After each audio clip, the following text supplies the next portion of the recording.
When I was a young boy, I had a duck, and we raised this duck in the house for the first 3, 4 months, and it just walked around in the house. It drank water from a little cup, and then it came time to take the duck into the yard where we had a pond, and we took the duck into the backyard into the pond, and we put it on the edge of the pond, thinking surely it will jump in and begin swimming. And it was so terrified that we started nudging it toward the water. It thought we were trying to kill it. It thought it was going to die. So we had to take the duck and push him into the water. We forced him in, and he freaked out, and he swam as fast as he could to the edge, jumped out, and stood there. And then I saw his brain. He went, click, wait a minute.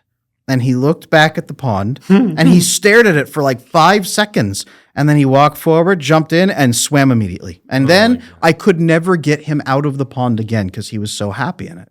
And that's ultimately what this is here, right, with you. You are a duck who's been raised away from the pond. The pond is human relationships that are based on actual trust. And I don't mean every human, by the way. Maybe 10 to 15% of humans are worthy of your trust in this world. So 85%, buddy, I got you, right? Do not trust them.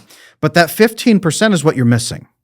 That 15% of women are the ones that you're aiming for specifically for you, that you're looking for that relationship and that long-term marriage.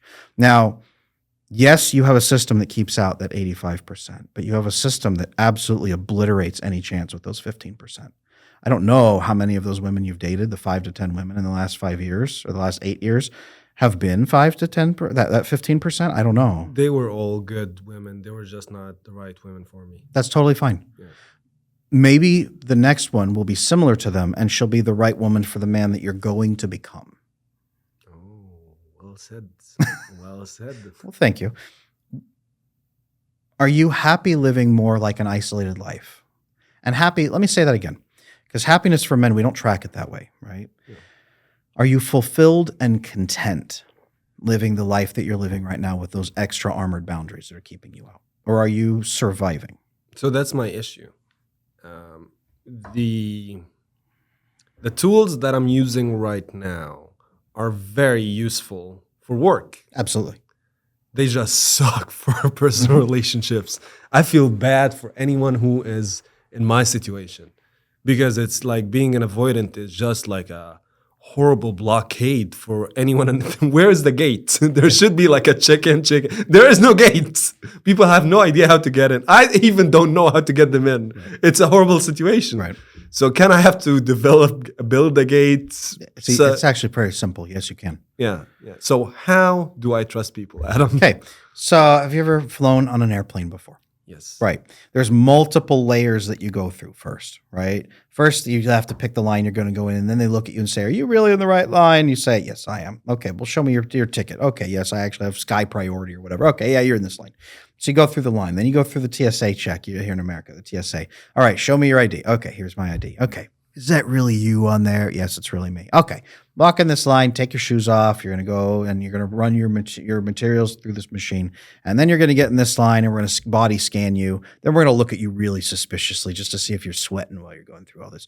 And you go through multiple layers of security so that when you get out the other side, they've scanned you as thoroughly as they know how. And now they've created as safe of a perimeter on the inside as possible. But they're still watching. They're still examining. They're still doing things. Before you get on your airplane, you have one final check before you get in there just to verify it's who you're supposed to be. But it's a friendlier check, right? It's not a body cavity search at that point. It's scan your passport, smile, see how you're going, let's help you. And then you have the relationship on the inside of the airplane. So let's assume that you are now an airport, okay? The woman that you want to be with is the only woman allowed on your one-woman airplane, okay? That's it. There's one woman who's supposed to make it to that airplane. We need to create multiple layers through instead of one iron block she can't get into and the airplane is going to rot on the tarmac. Yeah. Make sense? Yeah. So you've seen my 4 levels of trust. Principles, right, is absolute number one. That's what you're looking for. And you said that beautifully in your list of 5 things you need. Her core principles, whether it's religion or how she practices, whatever it is, you need to see her go through stress. That doesn't mean that you are the person who should stress her, because what that tells her is that you don't have her shared values. If you are going in and saying, what do you mean you're going to do that? What do you mean you're going to go see your family for a week and not talk to me? What do you mean that you have this guy, that you're a male coach? That's stupid. You're going to do that? What do you mean that you're doing this thing? What you're announcing to her is that you don't have those shared values and you're going to make it hard for her to live her life, even if she has those values. You're testing her. Yeah, that's cool. But maybe there's better ways to test if her family really comes first. Make sense? Yeah. Because the message you're sending is you're some jerk who's going to rip her away from her family and give her a bad life. If you like this clip, I know you're going to enjoy the full episode. You can watch it right here.